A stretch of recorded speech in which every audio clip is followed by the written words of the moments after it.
अस्सलाम वालेकुम। Kaif 8 audit and insurance. आज इंशाल्लाह हम लोगों का लेक्चर नंबर 25 है। अभी आप लोगों का रिज़ल्ट आया, होपफुली अच्छा रिज़ल्ट आया होगा, पास हो गए होंगे। लेकिन जिन लोगों का फेलियर भी जिनको फेस करना पड़ा है, देखें सीए के अंदर ये चीज़ें चलती रहती हैं।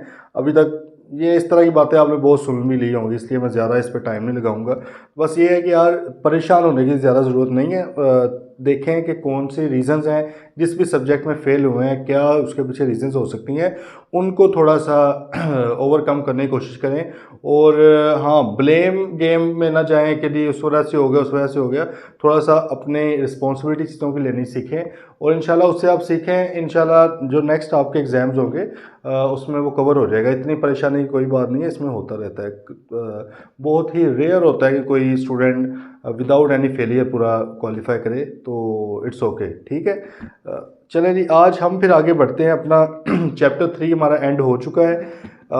One of the most important chapters था आपके ऑडिट का, वो हमने कंप्लीट किया है, तो आज उसकी प्रैक्टिस करते हैं। ठीक है जी, आज इंशाल्लाह इसके ऊपर अच्छा टाइम लगाते हैं, क्वेश्चंस सॉल्व करने की कोशिश करते हैं। बाकी आप लोगों के पास प्रैक्टिस सेट ही आया हुआ है, प्लीज़ इसकी प्रैक्टिस करें। लिटरली ऑडिट जो है ना, विदाउट प्रैक्टिस नहीं पास होना। आपके अगर कोई दोस्त है जिन्होंने पेपर दिया हो, कोई जानने वाले हैं ऑडिट का जिन्होंने पेपर दिया हो, उनसे पूछेगा अभी कि भाई रीज़न ऑफ फेलियर क्या बनी उनकी ऑडिट की, तो उसमें से लिटरली शायद ही कोई 75-80% लोग आपको ये कहेंगे कि भाई हमने प्रैक्टिस नहीं की थी सफिशेंट। ये यकीन करें, ये बहुत बड़ा फैक्टर है, ठीक है, क्योंकि एक जजमेंटल सब्जेक्ट है। जजमेंटल सब्जेक्ट के अंदर एग्जामिनर चाहता है कि आप उसकी तरह लिखें। अब उसकी तरह आप तब लिखेंगे जब आप ज़्यादा से ज़्यादा प्रैक्टिस करेंगे, लिखते जाएंगे, आपको उसकी तरह लिखने की आदत पड़ जाएगी। तो भाई प्रैक्टिस बहुत ज़्यादा ज़रूरी है, ये थ्योरेटिकल सब्जेक्ट नहीं है, प्लीज़। सही है, चलें चैप्टर 3 का क्वेश्चन देखते हैं। अच्छा, इसमें कुछ क्वेश्चन जो वही बात है जो पुराने टाइम्स के हैं, पुराने सालों के, वो बड़े इजी से आपको लगेंगे। तो आप उनको लेकिन स्टडी लाजमी कर लीजिएगा, ठीक है। प्रैक्टिस चाहे लिख के उनकी ना करें। तो देख लेते हैं क्वेश्चन 1। जैसे discuss the audit during the audit team planning meeting, a member of the audit team passed a comment that based on past experience with the client, he was confident that the management of the client was honest and there was no issue as regards management integrity or risk of fraud in the company. Okay. The audit manager responded that the auditor should always maintain an attitude of professional skepticism throughout the audit. Required, आपसे क्या required है? Briefly describe audit skepticism and elaborate on the response of the audit manager. देखें जी, situation ये है कि उसने कहा कि भाई एक प्लानिंग मीटिंग हो रही थी, तो एक इंगेजमेंट टीम मेंबर ने कहा कि भाई ये काफ़ी सालों से हम इनका काम कर रहे हैं, ठीक है, और हमारे पास एक्सपीरियंस की बेस पर हमें लगता है कि क्लाइंट की इंटेग्रिटी में कोई मसला है, क्लाइंट के अंदर कोई फ्रॉड रिस्क मौजूद है। तो उसका मैनेजर उसको रिस्पॉन्ड करता है कि भाई हमारा काम एक प्रोफेशनल स्केप्टिसिज्म को मेंटेन करना है, ठीक है। हम ये नहीं कह सकते कि भाई पिछले सालों में कोई मसला नहीं निकला, इस साल भी नहीं निकलेगा, तो भाई फिर इस साल का ऑडिट क्यों करने गए हैं, ठीक है। तो आपने हमेशा एक क्वेश्चनिंग माइंड रखना है। तो वही उसने पूछा है जी ऑडिट स्केप्टिसिज्म क्या है, सिंपल उसकी डेफिनेशन आपसे पूछ ली गई है। और फिर आगे उसने कहा कि भाई आप जो है मैनेजर को किस तरह रिस्पॉन्ड करेंगे, मैनेजर ने जो बात की है उसके ऊपर अपने कमेंट्स दें। तो भाई ऑब्वियसली आपने पहले स्केप्टिसिज्म का बता दिया, अगर क्वेश्चनिंग माइंड आपने रखना है, लेकिन क्वेश्चनिंग माइंड रखने का ये मतलब नहीं है कि हर चीज़ को फेक समझने लग जाना है। आपने देखना है कि भाई अगर आपके पास कोई रीज़नेबल डाउट नहीं है किसी चीज़ के ऊपर, तो आपने मैनेजमेंट की बताई हुई रिकॉर्ड को, उनकी इन्फॉर्मेशन को, उनके एविडेंस को सही ही समझना है, अनलेस आपके पास you have some reasons to believe, ठीक है। तो ये स्केप्टिसिज्म होती है। तो मैनेजमेंट का जो मैनेजर है उसका रिस्पॉन्स बिल्कुल ठीक है भाई, सही है। आगे चले जाइए, क्वेश्चन 2 जो आपका है वो क्या कहता है? During the course of audit and auditor is expected to be vigilant enough to develop understanding the propriety of important transactions and to determine whether or not such transactions have appropriate business rationale। देखिए, हमने पता है कि हमने जो unusual transactions हैं या significant transaction outside normal course of business है, हमने उनको भी देखना होता है, बिकॉज उनके अंदर फ्रॉड रिस्क मौजूद हो सकता है। तो हमने उनका बिजनेस रैशनल, कमर्शियल सेंस समझने की कोशिश करनी, जो हमने डिस्कस किया हुआ है। Briefly describe the situations in which a transaction is indicative of fraud or an attempt to conceal fraud or fraudulent financial reporting. वो कहता है भाई कोई ऐसी ट्रांजैक्शन बताएं जिसमें आपको शक पड़ सकता है कि यार हो सकता है कोई ऐसी चीज़ हो जिसके अंदर फ्रॉड इन्वॉल्व हो सकता है। तो भाई आप लोगों को ऑब्वियसली इसका है आइडिया। मिसाल के तौर पे अनयूजुअल ट्रांजैक्शंस है, सिग्निफिकेंट ट्रांजैक्शंस है, outside normal course of business, वो उनके अंदर फ्रॉड मौजूद हो सकता है। रिलेटेड पार्टीज़ के साथ बहुत बड़ी बड़ी ट्रांजैक्शन हैं, उनमें रिस्क मौजूद हो सकता है फ्रॉड का। देन आपको पता है कॉम्प्लेक्स ट्रांजैक्शंस इस तरह से बनाई जाती हैं कि समझ ही ना आए किसी को कि ट्रांजैक्शन किस तरह हो रही है, उसके अंदर रिस्क मौजूद हो सकता है। तो 7 नंबर का सवाल है मेरे ख्याल में 6-7 पॉइंट्स आप लोग इस तरह से लिख सकते हैं कि मैनेजमेंट ने एस्टिमेट्स कोई इतने अनरीज़नेबल से लिए हुए हैं, वहाँ से आपको एक आइडिया हो सकता है। फिर आप इंडस्ट्री नॉर्म से हट के चीज़ चल रही है, वहाँ से आपको आइडिया हो सकता है। ठीक है जी, तो ये आपने इसको देख लेना है, हो जाएगा। क्वेश्चन 3 पे चलें जी। क्वेश्चन 3 एक अच्छा क्वेश्चन है, ऑटम 10 का क्वेश्चन है। उसमें वो कह रहे हैं जी analyze each of the above situations. हमेशा पहले रिक्वायरमेंट पढ़ा करें ताकि फिर जब आप क्वेश्चन पढ़ते हैं ना फिर उसी एंगल से क्वेश्चन भी पढ़ते हैं ना। Analyse each of the above situations and assess whether it represents a fraud और एन एरर। वो कहता है भाई तीनों को देखो और बताओ कि क्या ये फ्रॉड को रिप्रेजेंट कर रही है या एरर को कर रही है। फ्रॉड आपको पता है इंटेंशनल होता है। Okay, what action would you take to deal with the above matter. आप क्या एक्शन लेंगे। 15 नंबर का सवाल उसने पूछ लिया। लेकिन ये क्वेश्चन ऐसा क्वेश्चन है कि अगर प्रैक्टिस नहीं की होगी ना, लिख के नहीं इस तरह के सवाल किए होंगे तो ये नहीं होना। उस और माइंड में फजूल से आपके आ रही होंगी चीज़ें, सादा सादा सी बातें, जनरल सी टर्म्स के अंदर, वो उसके मार्क्स नहीं फिर मिलते। ठीक है, मार्क्स के लिए ज़ाहिर है थोड़ी रेलेवेंट नॉलेज होना, रेलेवेंट लैंग्वेज होना ज़रूरी है। टेक्निकल जार्गन जिसे कहते हैं वो यूज़ करना बड़ा ज़रूरी है। पता लगे कि भाई बंदे ने पढ़ के पेपर दिया है, जनरलाइज वे में नहीं किया हुआ। ठीक है, चलो ये देख लेते हैं। You are the audit manager on the audit of Al Salam Pakistan limited ASPL for the year ended 30 June 2010. ASPL is engaged in the manufacture of a wide range of plastic products. While reviewing the initial work performed by the audit team, the following matters have come to your notice. इसका मतलब है कि भाई initial work perform हो चुका है। अब आपको कुछ पॉइंट्स, 3 पॉइंट्स पता लगे। आप तीनों में आपने बताना है कि फ्रॉड है या एरर है, और दूसरे ऑप्शन में कि इनके ऊपर आप क्या एक्शन लेंगे। ओके जी, दे लेते हैं। पहला आ गया था quantity of material scraped. Scrap material आपको पता है जो खराब होती है। Scrap material during the year is materially different from the quantity of scrap sold. अच्छा, स्क्रैप फॉर एग्जांपल जो सेल किया गया है, लेट से वो है फॉर एग्जांपल 200 kg, सही है, जो सेल किया गया है। लेकिन जो मटेरियल स्क्रैप्ड हुआ है असल में वो फॉर एग्जांपल हुआ है जी 300 kg। मतलब जो रिकॉर्ड में लिखा हुआ था मटेरियल के अंदर, जब आपने उधर से निकाला है तो आपने लिखा है 300 kg हमारा स्क्रैप हो चुका है। लेकिन जब सेल के अंदर गए, अदर इनकम के अंदर जाके देखा तो वहाँ पे 200 kg बिका हुआ था, जबकि क्लोजिंग स्टॉक 0 लिखा हुआ था। ये मसला हुआ है। The companies record show nil balance both at the beginning and at the closing of the year. समझ रहे बात, स्क्रैप का ओपनिंग बैलेंस भी 0 था, क्लोजिंग बैलेंस भी 0 था। मसला क्या आ गया कि जब आपने स्टॉक के अंदर स्क्रैप को देख रहे थे तो फॉर एग्जांपल 300 kg लिखा हुआ था, स्क्रैप हुआ है। सेल के अंदर आके देखा 200 kg लिखा हुआ, 100 kg किधर चला गया भाई। ठीक है, no reconciliation for the difference has been provided by the company. भाई कंपनी ने कोई रिकन्सिलेशन, जो ये जो फ़र्क है उसका कोई कंपनी ने नहीं बताया कि भाई ये क्या चीज़ हुई है। ठीक है, तो इसको अब आप कंसीडर करें। बात आई है समझ आपको क्या हुआ सीन। तो भाई इसमें बताया एरर का चांस लग रहा है फ्रॉड का। देखें, अगर एरर होता ना तो रिकन्सिलेशन तो मौजूद होती ना भाई। एरर होता, क्लाइंट ने कहा तो हो पता लग गया सर ये ना इधर 200 kg हमने सेल में लिख दिया, 300 kg ही था। ये देखें ये इसके हमारे पास डॉक्यूमेंट्स 300 kg के थे लेकिन हमने 200 kg गलती से बाय एरर हो गया। ये तो चलो समझ आती। अब वो क्या ढीठ हो गया, क्लाइंट को कहता है यही है और रिकन्सिलेशन भी कोई नहीं है मेरे पास, मुझे नहीं पता 100 kg किधर गया। तो यहाँ पर शक पड़ रहा है कि may be this is the case of miss appropriation of assets. Assets को कहीं मिस अप्रोप्रिएट ना कर दिया गया हो। बात आ रही है समझ। कंपनी के एसेट थे, गायब कर दिए गए हैं, कोई उठा कर ले गया है, किस तरह निकल गया वहाँ से, मिस अप्रोप्रिएशन ऑफ एसेट का है।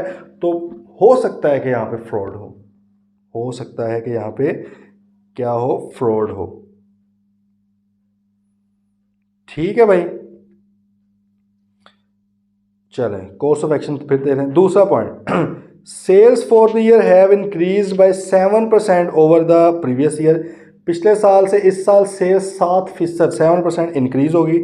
How ever it has been noted that sales in the last 2 weeks, financial year end आपका जून है ना, वो ऊपर लिखा हुआ है 30 जून 2010 आपका फाइनेंशियल ईयर एंड है। आखिरी 2 हफ्तों के अंदर जो सेल्स थी have been exceptionally high and represent 15% of the annual sale. ओए होए होए, बात ज़रा समझें। साल के अंदर मतलब कि आपके तकरीबन 52 वीक्स होते हैं आई बिलीव, ठीक है। वो कह रहा है कि भाई पूरे साल की जो सेल है वो एक तरफ, मतलब 50 हफ्तों की सेल एक तरफ, 2 हफ्तों की जो सेल है ना वो टोटल सेल का 15% है। मतलब है कि 50 वीक्स के अंदर 85% हुई है और सिर्फ 2 हफ्तों के अंदर 15% सेल्स हो गई है, और सेल बढ़ी भी है पिछले साल से 7%। पहले शक है, ठीक है। क्या शक हो सकता है? फ्रॉडलेंट फाइनेंशियल रिपोर्टिंग हो सकती है कि नहीं हो सकती? अभी सिर्फ इतना सा पढ़ा है, अभी आगे पढ़ेंगे शायद ना भी हो, लेकिन इसी बेस पे आपका माइंड एक तरफ चला गया फ्रॉडलेंट फाइनेंशियल रिपोर्टिंग, और उसके अंदर कौन सा रेवेन्यू रिकग्निशन का रिस्क भी वो बताता है। इसलिए तो आइजा 240 आपको रो रो के कहता है कि भाईजान जो रेवेन्यू रिकग्निशन का रिस्क हमेशा मौजूद होता है, ठीक है, वो उसको अंडरस्टेट या ओवरस्टेट करती रहते हैं क्लाइंट। अच्छा जी, तो भाई the audit working papers carry the following observation respect of the above. बात आई समझ। उसने कहा कि भाई 7% सेल्स इंक्रीज हुई है, और स्पेशली आखिरी 2 हफ्तों के अंदर एक्सेप्शनली इतनी ज़्यादा बढ़ी है कि भाई पूरे साल की सेल 85% है और ये 2 हफ्तों वाली 15% है, ठीक है। और टीम ने भाई ये कुछ पॉइंट्स ऑब्जर्वेशन नोट किए हैं, इस हवाले से देख लेते हैं। 70% of the sales in the last 2 weeks of June were made to 2 new customer whose credit assessment has not been formally documented.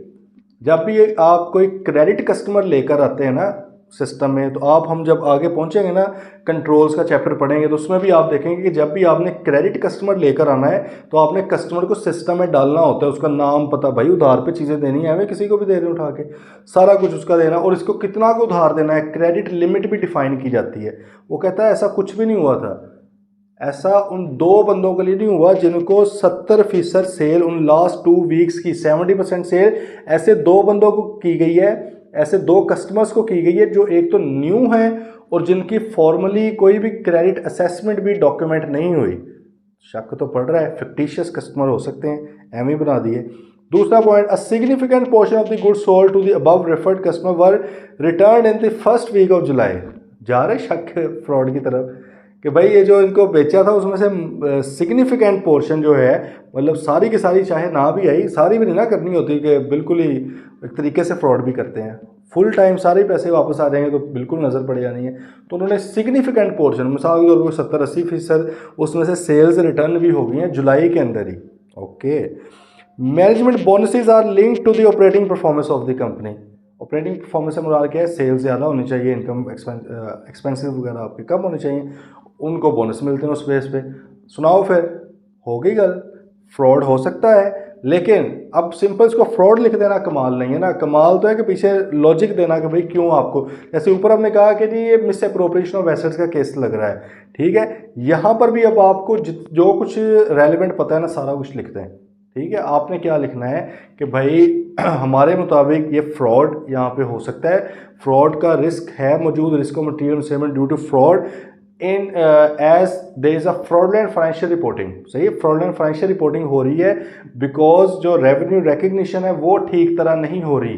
सही है, रीजंस यही है कि भाई आपके फिक्टिशियस कस्टमर का रिस्क हमें लग रहा है कि कस्टमर्स मौजूद ही नहीं थे सिस्टम में, आपने उनको कहा और जो कि उन्होंने सेल्स रिटर्न भी बाद में कर दी है, और क्योंकि मैनेजमेंट के बोनसेस भी लिंक हैं, तो इसका मतलब है कि कोई इंसेंटिव का जो हमारा एक होता है ना फैक्टर, इंसेंटिव्स का फैक्टर भी है, इसकी वजह से फ्रॉडलेंट फाइनेंशियल रिपोर्टिंग की जा रही है।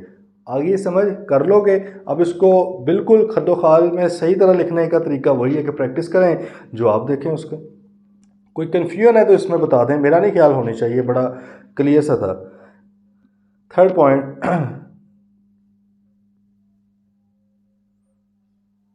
ठीक है, थर्ड पॉइंट आपका देख लेते हैं, किधर गया कि during the year ASPL purchase a machine for ₹25 million, 25 million की मशीन परचेज की है। The payment voucher is duly spotted by the invoice. अच्छा, वाउचर का आपको पता होगा, जो एंट्री करते हैं ना जर्नल एंट्री, उसको वाउचर बोला जाता है। ये वैसे ना अभी लिख लें किसी जगह पे अपने कुछ वाउचर्स की टाइप्स जो तकरीबन हर कंपनी के अंदर होती हैं, ये लिख लें आपके काम आएंगी लिखते हुए। जब आप आंसर लिखेंगे तो आप इन टर्म्स को यूज़ कर सकते हैं। Types of vouchers in a company. आम तौर पे जब कंपनी अपनी एंट्रीज करती है तो हर एंट्री को आप समझ लें वाउचर कहते हैं, ठीक है। तो डिफरेंट तरह के वाउचर्स होते हैं, ये लिख लें। ये मैं वैसे नहीं बता रहा, ये बस मेरे माइंड में आ गया तो मैंने कहा चलो आपको बता भी दूं, लेकिन इसको लिख लें, ये बड़ा ज़रूरी है। आप जब आंसर करेंगे तो आप टेक्निकल वर्ड्स यूज़ करेंगे, उसकी बेस पे मार्क्स मिलने। तो जैसे भाई एक होता है आपका, उसको हम कहते हैं फॉर एग्जाम्पल सीपीवी। सीपीवी का मतलब होता है कैश पेमेंट वाउचर। मतलब अगर आप कैश से पेमेंट कर रहे हैं तो एक ये एंट्री होती है, तो उसका जो हार्ड फॉर्म में प्रिंट निकाल सकते हैं, that is called cash payment voucher. इस तरह एक आपका बीपीवी है, बैंक से कर रहे हैं तो बैंक पेमेंट वाउचर। देन आपका सीआरवी होते हैं, ये मतलब कुछ हैं जो जनरली हर कंपनी के अंदर ही मौजूद होते हैं। बाकी कुछ कंपनी स्पेसिफिक भी अपने हिसाब से बना लेती है और कुछ कंपनी उनके नाम भी चेंज कर सकती है, लेकिन ये वाले नाम ना आम तौर पे चलते हैं हर जगह पे, ठीक है। सीआरवी का मतलब क्या हो गया, कैश रिसीट वाउचर। जब आपके पास कैश पैसा आया तो उसको आप सीआरवी उसका एंटर करते हो, और इस तरह बीआरवी सिस्टम के अंदर एंटर करते हो अगर वो बैंक रिसीट वाउचर है, ठीक है। फिर एक होती है जेवी। जेवी से मुराद क्या है, जर्नल वाउचर। क्या मुराद है, जर्नल वाउचर। जर्नल क्या है, देखें कोई इनकम हुई है, अगर उसके अगेंस्ट कैश आ गया है, ठीक है, तो आपका जो कैश वाली साइड है वो क्या बन जाएगी, सीआरवी बन जाएगी। अगर आपने कोई एक्सपेंस किया है और साथ ही पेमेंट भी कर दी है, मतलब वो कैश बेसिस पे हो रहा है, तो आप सीपीवी बना देंगे। अगर बैंक के अंदर पैसे आए हैं, सही है, फ़ौरन ही आ गए हैं कैश बेसिस पर ही, तो बीआरवी बन जाएगा। अगर बैंक से फ़ौरन ही पेमेंट हुई तो बीपीवी बन जाएगा। लेकिन अक्रूवल बेसिस ऑफ काउंटिंग भी तो होती है ना, ज़रूरी तो नहीं है कि सारे के सारी पेमेंट्स ही होनी है साथ साथ, या ज़रूरी तो नहीं कि सारी की सारी रिसीट्स ही होनी है भाई, कुछ अक्रूवल्स भी तो होती है ना। एक्सपेंस रिकॉर्ड होगा, बदले में लाइबिलिटी रिकॉर्ड होगी, इनकम रिकॉर्ड होगी, बदले में रिसीवेबल रिकॉर्ड हो गया, ऐसा भी तो पॉसिबल है। तो उनको फिर बोला जाता है जेवीज। क्या बोला जाता है, जेवी, जनरल वाउचर, जिसके अंदर बैंक कैश, मतलब ये कैश ट्रांजेक्शन नहीं है। जो कैश ट्रांजेक्शन हैं या बैंक ट्रांजेक्शन है वो इस तरह आएंगी। अच्छा, फिर इसी तरह एक होता है SIN होता है, ये होता है sale issuance note, sale issuance, SIV भी कहते हैं इसको, वी कर लो ताकि आप वाउचर के हिसाब से पढ़ रहे हो ना। SIN भी हो जाता है, वी भी। सेल इशुएंस वाउचर मतलब है कि जो आप सेल्स की एंट्री कर रहे हो तो दोनों साइड्स को कोई वाउचर का नेम दिया जाएगा ना। तो अगर सेल की आपने एक एंट्री की है तो उसकी एक साइड इनकम वाली सेल्स इशुएंस वाउचर होगी, और जो दूसरी थी वो जहाँ रिसीवेबल है या पैसे आए हैं तो वो इधर से जेवी शेवी या कुछ बन जाएगा, ठीक है। इस तरह परचेज की अगर बात की जाए तो परचेज PJV वैसे उसको कहा जाता है, परचेज जनरल वाउचर, ठीक है। तो खैर ये कुछ ना वाउचर्स आम तौर पे अवेलेबल, मतलब वाउचर से मुराद क्या, एंट्री, एंट्री की एक साइड, ये एक साइड की है, दूसरी साइड ज़ाहिर है इधर से कुछ आएगी। इस तरह एक्सपेंस भी है तो उस एक्सपेंस का भी वाउचर हो जाता है, ठीक है जी। ओके भाई, तो अब क्या सीन था, during the year ASBL purchase a machine for 25 million rupees. The payment voucher मतलब कि इनमें से कोई बैंक पेमेंट या CPV, BPV या CPV is duly spotted by invoice from the supplier. Supplier से इनवॉइस आई हुई है, वो भी साथ लगी हुई है, मतलब वो सपोर्ट कर रहा है उसको। सपोर्ट से मुराद क्या है कि जो इनवॉइस के ऊपर पैसे हैं वही BPV के ऊपर भी पैसे हैं, वाउचर के ऊपर भी हैं। However the fix asset schedule provided by the client shows the amount capitalize as 2.5 million. लेकिन जो फिक्स एसेट स्केड्यूल दिया गया है उसके अंदर 2.5 मिलियन लिखा हुआ है। लेजर के अंदर 25 मिलियन है, लेकिन जो फिक्स एसेट स्केड्यूल है, क्योंकि वो खुद बनाना होता है, वो मतलब है कि वो एक किस्म की प्रेजेंटेशन का है ना, वो आपको पता है, वो काउंटिंग एंट्रीज तो नहीं है, एंट्रीज तो ये वाली हैं, वो एक प्रेजेंटेशन है। जिस तरह कैश फ्लोज है, कैश फ्लो स्टेटमेंट क्या है, प्रेजेंटेशन है। चेंजेस इन इक्विटी क्या है, प्रेजेंटेशन है। EPS आप लोग IS 33 आपने पढ़ा होगा, प्रेजेंटेशन का स्टैंडर्ड है। तो ये भी आपका क्या है, फिक्स एसेट स्केड्यूल डिस्क्लोजर है प्रेजेंटेशन का, मतलब इसमें चीज़ें डाली जाती हैं दूसरी जगहों से लेके, तो डालते हुए तो मसला हो सकता है। उसने इसलिए कहा कि भाई उधर 2.5 मिलियन लिख दिया है। Depreciation has been charge on this amount, depreciation भी 2.5 मिलियन पे चार्ज कर दी, हालांकि कितने पे होनी चाहिए थी, 25 मिलियन पे होनी चाहिए थी। इसका मतलब एरर आ गया ना बहुत बड़ा। The difference of ₹22.5 million is appearing in the BRS bank reconciliation statement में वो फ़र्क आ रहा है। देखें क्लाइंट ने जब क्या किया कि अकाउंटिंग एंट्री तो 25 मिलियन से कर दी, ठीक है, लेकिन जब वो फिक्स एसेट स्केड्यूल में लिखा था 2.5 मिलियन से लिख दिया, और उसकी डेप्रिसिएशन भी जब उसने निकाली, डेप्रिसिएशन भी क्योंकि साथ साथ नहीं निकल रही होती हर डे पे, वो निकलती है साल भर, ठीक है। अब क्योंकि 2.5 मिलियन का एसेट पड़ा हुआ था तो उसने डेप्रिसिएशन भी 2.5 मिलियन के हिसाब से निकाल दी। फ़र्क तो आया हुआ है 22.5 मिलियन का। अब वो फ़र्क ना टैली हो रहा है क्योंकि बैंक के अंदर भी हमने क्या ट्रांजेक्शन की हुई है, हमने बैंक में 25 मिलियन डाला हुआ है, एसेट के अंदर 2.5 आ रहा है, फ़र्क आ गया 22.5 का।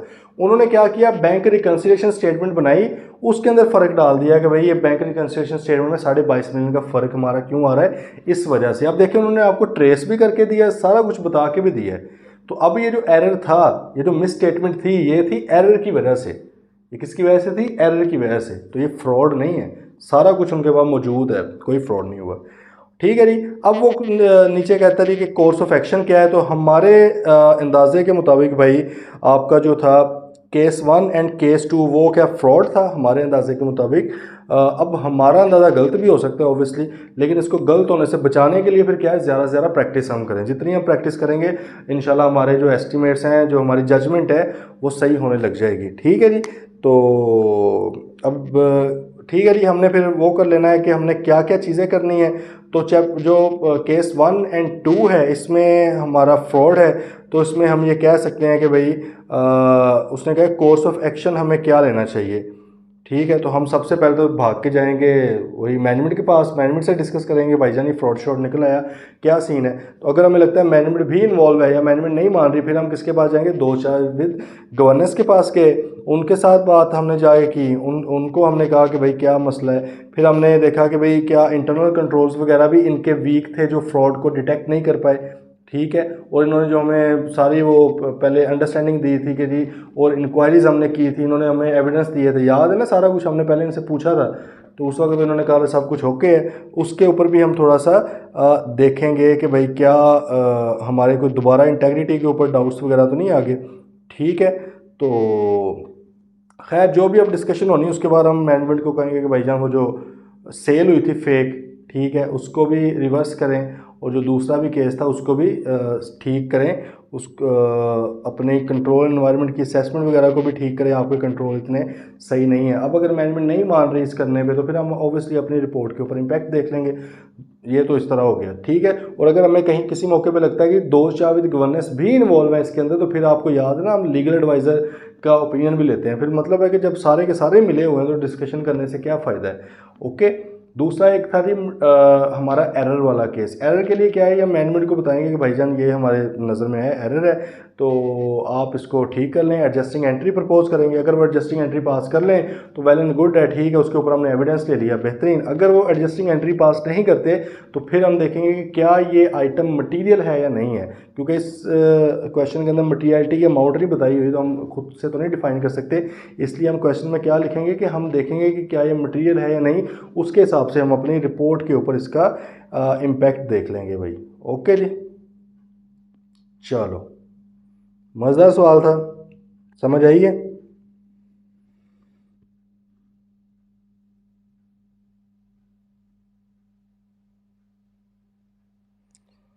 अच्छा जी,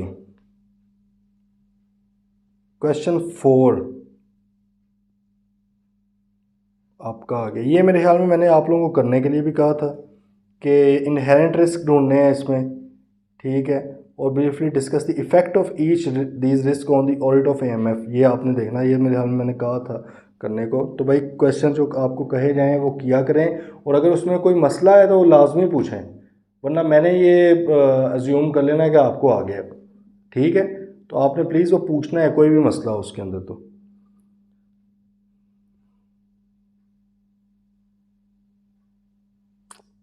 क्वेश्चन 5 जो है ये तो आप लोगों के टेस्ट में पूछा गया था, इसी तरह का था वो क्वेश्चन। ठीक है, तो ये है सोल्यूशन इसका, आप लोगों के पास है कोई मसला है तो देख लें, तो चेक भी हो गए अब टेस्ट। क्वेश्चन 6 सिंपल है, स्ट्रेटजी और प्लान में फ़र्क बता दें। और क्या है जी, व्हाट कंसिडरेशन प्रीलिमिनरी ऑडिट है, पहला ऑडिट है तो उसके अंदर एडिशनल कंसिडरेशंस क्या होंगी, आप लोगों को है आइडिया? सीधा सा सवाल है, मतलब इसमें कोई प्रीलिमिनरी इंगेजमेंट पूछ ली है।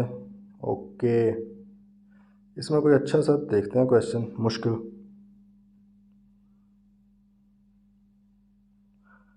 अच्छा, क्वेश्चन नंबर 10 पे आए ज़रा, क्वेश्चन 10 देखते हैं, बाकी तो स्ट्रेट से हैं वो आप देख लीजिएगा। Question 10, your firm is the auditor of Cell Phones Private Limited, CPPL कोई कंपनी, उसके हम ऑडिटर हैं, which operates a chain of mobile phone retail outlets. Retail outlets आपको पता है ब्रांचेज वगैरह हैं उनकी काफ़ी। About 25% of share holding in CPPL is owned by Anwar and his wife. Okay, Anwar is the CEO of CPPL and also looks after the finance and operations of the company. ठीक है भाई। There are 5 other directors and each of them holds 15% shares in CPPL. 5 और directors हैं, 15% each उनके पास है, मतलब 75% उनके पास है, 25% ये जो अनवर और उनकी वाइफ हैं उन दोनों के पास है। ओके, और अनवर साहब CEO भी हैं और फाइनेंस भी देखते हैं। द इंटरनल ऑडिट फंक्शन भी है जी कंपनी के अंदर, वाह बड़ी बात है प्राइवेट लिमिटेड होते हुए। The internal audit function comprises of 3 senior officers who are graduates. Okay, their duties include checking of accounting records, physical stock taking, preparation of bank reconciliations, reviewing payments and verification of fixed and current assets। वो भाई क्या करते हैं, accounting record. Internal auditor का काम accounting करना नहीं है, वो तो अकाउंटेंट का काम है। तो इंटरनल ऑडिटर क्या देखता होगा कि क्या अकाउंटिंग सही तरह हो रही है, पीछे वाउचर्स या सपोर्टिंग डॉक्यूमेंट्स मौजूद हैं सारे के सारे, उसने वो देखना है। फिर वो कहता है कि वो फिजिकल स्टॉक वगैरह कर लेता है चीज़ों का, कि चीज़ें अवेलेबल है कि नहीं।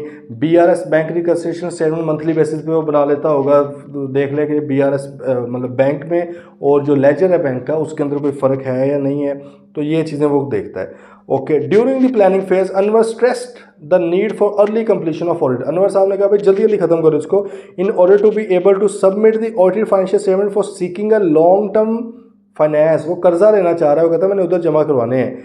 He was of the view that internal audit working papers would be of enormous help in performing and early completion of the audit। वो उसने कहा कि यार वो इंटरनल ऑडिटर ने पहले से सारा काम किया हुआ, उन्हीं को पकड़ो, उसकी वजह से बस जल्दी जल्दी हमें रिपोर्ट दे दो। ओके जी, identify and briefly describe the fraud risk in the above scenario. भाई यहाँ पे बताएं कि क्या फ्रॉड रिस्क हो सकते हैं।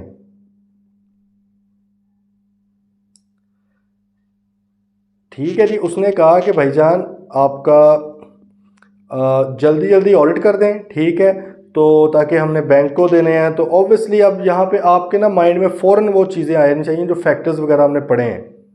ठीक है, हमने जो फैक्टर्स पढ़े हुए हैं उधर से आपके माइंड में जब चीज़ें आएंगी तो इंशाल्लाह मतलब क्लियर होने लग जाएगा।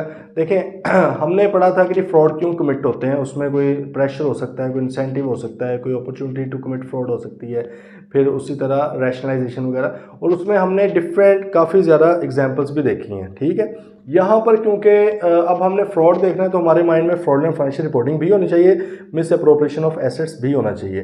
तो अब इसके अंदर जो मोटी मोटी बातें हैं वो क्या है, मोटी मोटी एक तो बात यह है कि भाईजान वो CEO भी है, वो फाइनेंस को भी देखता है, वो ऑपरेशंस को भी देखता है। तो हो सकता है ये तो जल्दी जल्दी करवाने का कह रहा है, हो सकता है कि वो चाह रहा हो क्या कहीं नज़र ना पड़ जाए मैंने जो बीच में गेमें खेली हुई हैं, क्योंकि 25% शेयर होल्डिंग ये और इसकी वाइफ के पास है।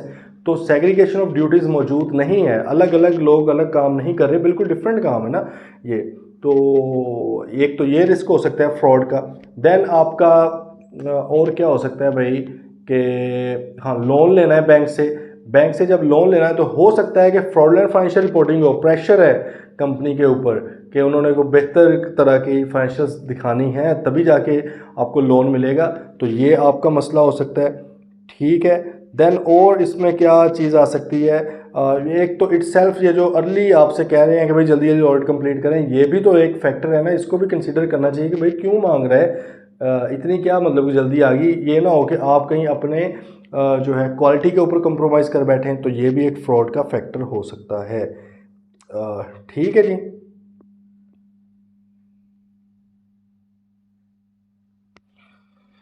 ये चीज़ें तो सही है। बाकी एक चीज़ उनकी इंडस्ट्री के हवाले से है, क्योंकि वो सेल फ़ोन में काम कर रहे हैं, तो सेल फ़ोन में आपको पता है कि टेक्नोलॉजी है, टेक्नोलॉजी बड़ी जल्दी रैपिडली चेंज होती रहती है, इसके ऑब्सलीट भी जल्दी हो जाती है, ठीक है। तो एक ये भी है कि वो जल्दी हो सकता है उसके अंदर कुछ फ्रॉडलेंट फाइनेंशियल रिपोर्टिंग हुई हो, जो वो जल्दी आपसे ऑडिट करवाने के चक्कर में उसको इग्नोर करवा रहा हो, क्योंकि ऑब्सलीट होती हैं चीज़ें। तो फिर वही है कि सबसे पहले तो लोअर ऑफ कॉस्ट और एनआरवी का एक मसला आ सकता है। तो इस तरह की चीज़ें कुछ होंगी जिसको वो शायद ओवरलुक करवाना चाह रहे हैं आपसे, इसलिए उसने कहा कि जल्दी जल्दी कर लें। ठीक है भाई, सही है। आप इसमें और कौन सा,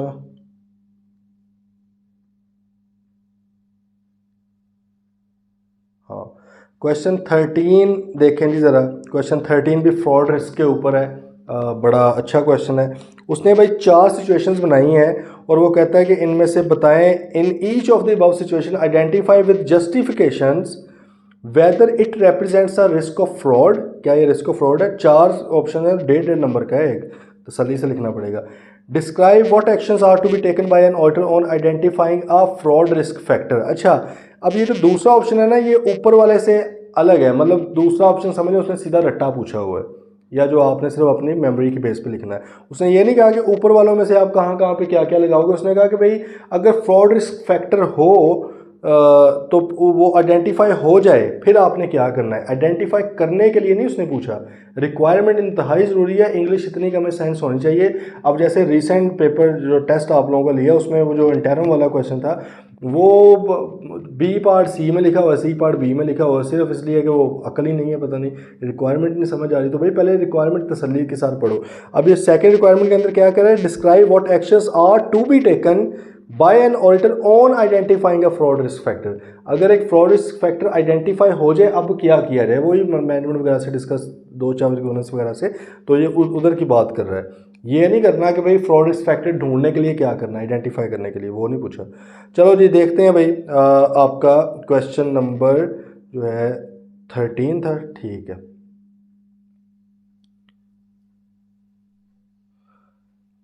due to tough competition in the market, pressure आ गया, फ्रॉड रिस्क फैक्टर में प्रेशर तो आ गया, टफ कंपटीशन।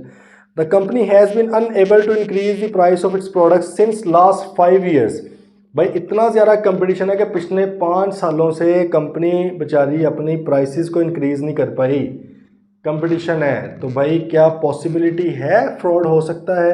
पॉसिबिलिटी ऑब्वियसली है, क्योंकि प्रेशर है, ठीक है। अब प्राइस तो नहीं इंक्रीज़ कर पा रहे ये, तो इसका मतलब है कि ये ज़्यादा रेवेन्यू नहीं कमा पा रहे। अब फिर टैक्स कहाँ से दें हम, ठीक है। तो हो सकता है कि ये फिर क्या करें, अपने जो है एक्सपेंसेस वगैरह को अंडरस्टेट करें, ताकि मतलब इनकी उधर से बचत हो जाए, ठीक है।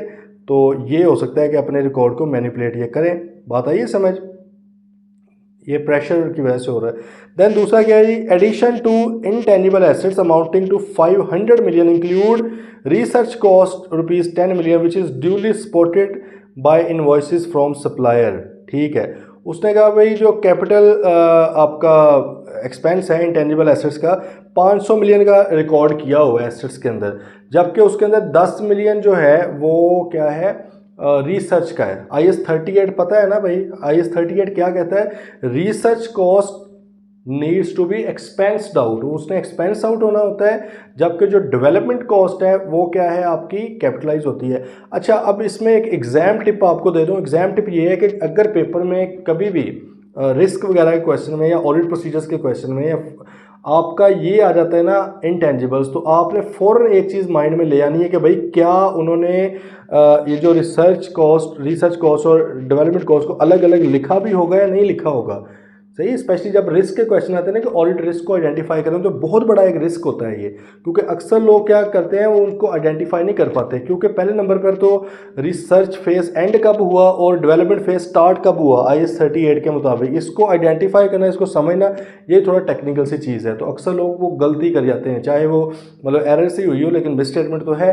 तो आपने हमेशा इस चीज़ को कंसिडर करना है। यहाँ तो उसने ओपनली बता दिया कि भाई 500 मिलियन का इन्होंने रिकॉर्ड किया हुआ है, जबकि 10 मिलियन उसमें से क्या था, रिसर्च कॉस्ट थी, जबकि उनके पास उसके स्पॉटिंग्स भी मौजूद हैं। तो यार ये एरर है, कोई नहीं, उसको हम कहेंगे कि भाई आपके पास जब स्पॉटिंग भी मौजूद है, देखें जब अगर स्पॉटिंग मौजूद नहीं है, चीज़ों का पता ही नहीं चल रहा, वो फ्रॉड की तरफ इशारा करता है। लेकिन इधर उनके पास स्पॉटिंग मौजूद है उसकी कि भाई 10 मिलियन सप्लायर की इनवॉइस भी है, गलती होगी उनसे, उनको एक मौका तो सही करने का, वो सही कर लेंगे, नहीं करते फिर आप ओपिनियन देखते हैं कि क्या करना है। तो दूसरा तो मेरे ख्याल में तो एरर ही है। थर्ड पे आ रहे हैं, during the last 3 years the CEO and higher management has been earning handsome bonuses based on the profitability of the company. Incentive वाला आ गया भाई, फ्रॉडलेंट फाइनेंशियल रिपोर्टिंग कर रहे हैं वो, क्यों? क्योंकि उनको इंसेंटिव्स मिलते हैं। देयर बोनसेस और their compensations are directly linked with the operating performance of the company. तो भाई ये इंसेंटिव की वजह से वो कर रहे हैं, तो मेरे ख्याल में तो फ्रॉड है। तीसरा, चौथे नंबर पे आ रहे हैं, physical stock take on 31 December 2014 included goods sold but not dispatched amounting to 52 million. अच्छा जी, 31 दिसंबर 2014 के पास उन्होंने एक एंट्री, मतलब उसके जो स्टॉक में 52 मिलियन की ऐसी चीज़ें पड़ी हुई हैं जो सेल के अंदर शो हो रही हैं, लेकिन उन्होंने कहा कि अभी तक हमने डिस्पैच नहीं की। बात आ रही है समझ? सेल्स के अंदर 52 मिलियन एडिड है, लेकिन अब लॉजिकली तो अगर 52 मिलियन सेल में एडिड है तो स्टॉक से निकल जाना चाहिए, लेकिन उसने कहा स्टॉक में भी लिखा हुआ ये कहकर कि अभी हमने डिस्पैच नहीं की, हमारे पास ही पड़ी हैं। तो भाई अगर आप डिस्पैच नहीं की तो सेल्स क्यों रिकॉर्ड किए हैं? क्योंकि सेल रिकॉर्ड करने के लिए तो रिस्क एंड रिवॉर्ड दोनों ट्रांसफर होने चाहिए। चलो अगर आप ये कहो कि भाई रिस्क भी ट्रांसफर ही है, वैसे ही हमारे पास पड़ी है, तो भाई फिर स्टॉक के अंदर क्यों लिखी हुई है आपने? आपका स्टॉक तो नहीं है। खैर उन्होंने किया हुआ है। The delivering of goods was stopped on the request of a distributor. Distributor ने रिक्वेस्ट कर दी थी अप टू 20 जनवरी। अच्छा, आपका ईयर एंड है 31 दिसंबर, 20 जनवरी आ गई है। The distributor has taken the delivery of goods amounting to 2 million. वो कहते हैं डिस्ट्रीब्यूटर के कहने पे, उसकी रिक्वेस्ट पर हमने चीज़ें रोक दी थी उसको भिजवाने से, लेकिन 20 जनवरी आ चुकी है, 20 दिन भी गुजर गए ईयर एंड को, अभी तक सिर्फ 2 मिलियन की चीज़ें वो उठा कर लेकर गया है। तो क्या इज़ देयर अ पॉसिबिलिटी कि ये इंडिकेशन ऑफ फ्रॉड हो सकती है? हो सकती है ना भाई, कि सेल हुई ही नहीं है, आपने यहाँ पर रिकॉर्ड की हुई है, ठीक है, हो सकता है कि मैनेजमेंट अपने, जाहिर है उनको कोई ना कोई बोनस शोनस मिलते हो या कुछ भी। ऊपर वाली जो थी ना ऑप्शन 3, उसको नहीं इसके साथ आपने करना, पॉइंट 3 को, कि भाई वो बोनस मिल रहे थे, वो एक और किसी क्लाइंट की बात हो रही है, अलग अलग क्लाइंट्स की हैं। लेकिन आप यहाँ पर लिख सकते हैं कि भाई मैनेजमेंट के कोई अपने मकासद हो सकते हैं किसी भी तरह के, उनके लिए ये मैनिपुलेट कर रहे हैं रिकॉर्ड को, तो फ्रॉड का रिस्क तो मौजूद है यहाँ पे। ओके जी, चलो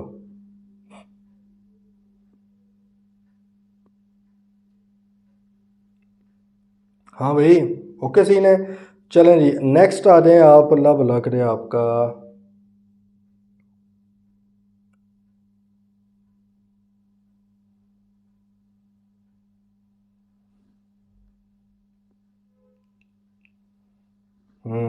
क्वेश्चन नंबर 14 बड़ा अच्छा क्वेश्चन है भाई, ठीक है।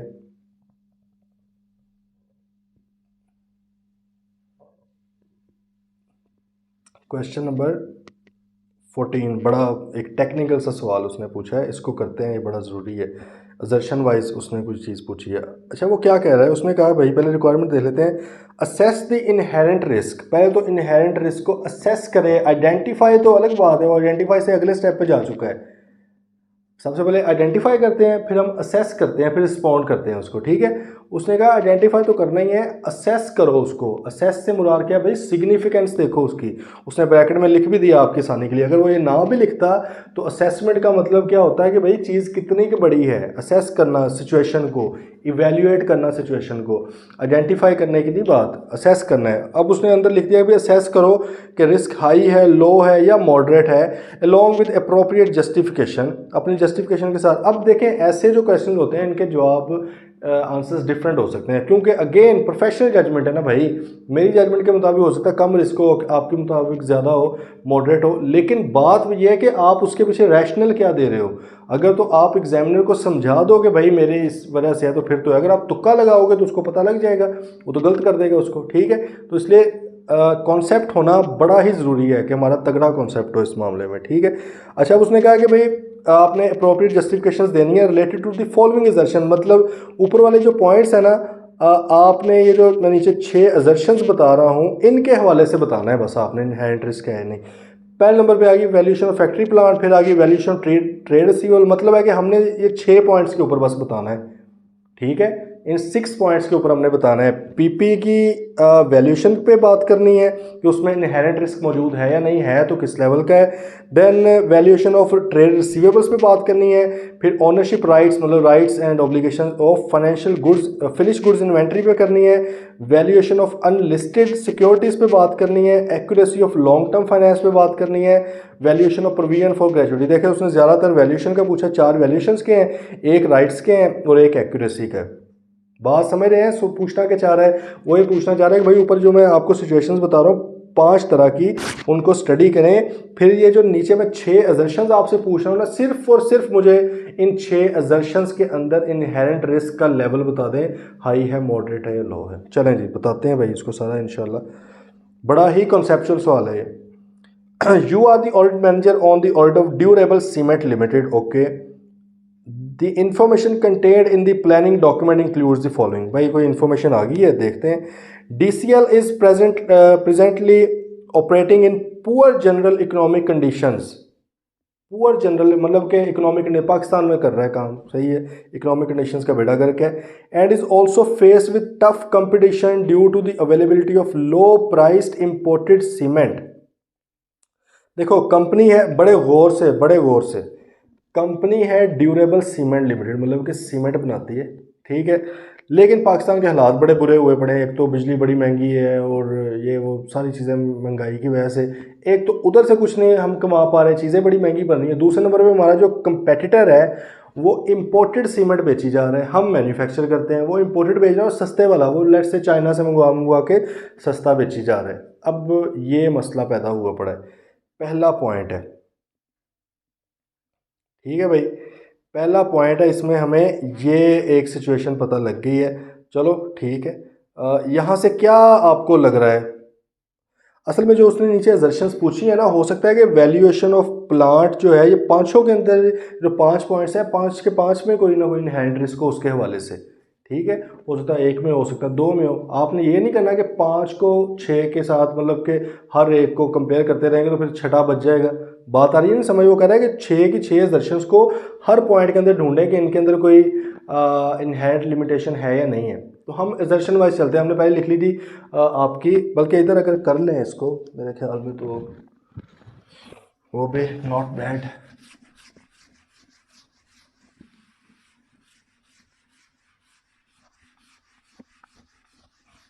अच्छा जी, तो देख लेते हैं अभी इंशाल्लाह।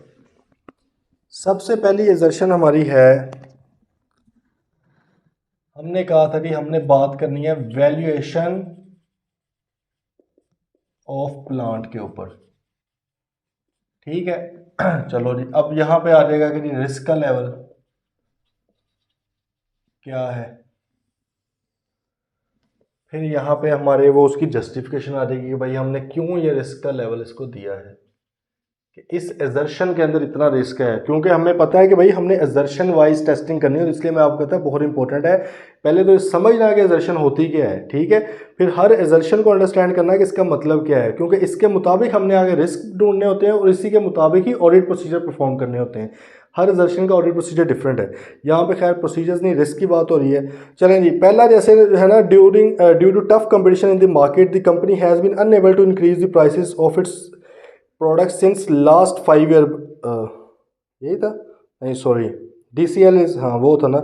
पुअर इकोनॉमिक कंडीशंस हैं और दूसरे नंबर पे भाईजान वो जो है आपका इंपोर्ट भी कर रहा है, आपका कंपेटिटर सस्ता बेच रहा है। तो देखें, हमने वैल्यूएशन हमारी प्लांट की है, अब हमने गौर करना है कि भाई क्या पहले पॉइंट में से इसके मुताबिक कोई ना कोई रिस्क हमें नज़र आ रहा है। तो मुझे थोड़ा सा नज़र आ रहा है, अब मैं आपको भी लेके चलता हूँ इंशाल्लाह, फिर आपको भी आने लग जाएगा।